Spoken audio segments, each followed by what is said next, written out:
el dúo Los Mensajeros de Cristo desde Perú, una vez más con esta preciosa alabanza que dice: ya viene Cristo.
Gloria a Dios.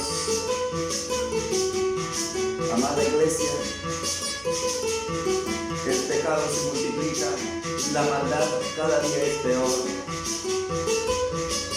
Amados hermanos, orémonos, preparémonos, ayunemos y estemos unidos. Nuestro buen Cristo pronto viene, iglesia. Prepárate. Aleluya.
Sigamos, hermanos, predicando la poderosa palabra de Dios a todos los pueblos y naciones. Eso le dice a sus amigos, el duro mensajero de Cristo, desde el templo Casa de Oración en Perú. Prepárate, siervo, prepárate, iglesia, vive a Jesucristo, ora cada día.